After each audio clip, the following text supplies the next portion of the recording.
Hey man, I'm so glad we got to watch Good Will Hunting together. It's one of my dad's all-time favorites, despite some of the crazy cussing.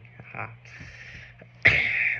he loves the story of Will Hunting's redemption, and my dad always drew the correlation between Will Hunting's story and how he was broken and he needed someone to rescue him, and how we are broken in our lives and we need God to come in and rescue us.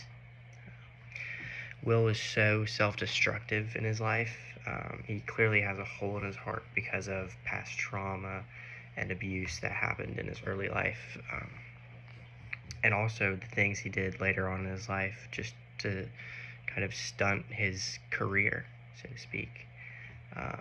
Like getting arrested for assaulting someone who had hurt him in it earlier on in his life. We all have that need or brokenness in our lives, and it's something that can only be fixed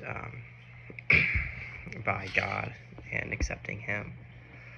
I think Robin Williams' character, Sean, therapist, was symbolic of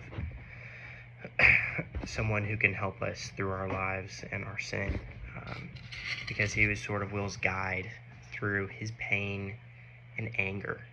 Um, he got to the root of Will's brokenness and sat there with him to help him cope through it um, and be better after it. But in the climax of the movie, when Will finally breaks down in Sean's office, he starts sobbing. And Sean is there to love him and encourage him. But Will says, "I'm so sorry." And Will wasn't necessarily apologizing to Sean. He was more of apologizing to himself and kind of to his past, for resenting his past and living in fear of loving someone else as well. Uh, in my life, I can see that the movie correlates with that because of my faith journey with the Lord, and how I'm broken in my own way, and beyond repair, so to speak. Um, but I need the Lord to help me. I need to admit that I'm broken and sinful, and confess to the Lord that I need Him in my life to help me. Then I can receive the Lord's love and forgiveness and salvation, which can lead to eternal life.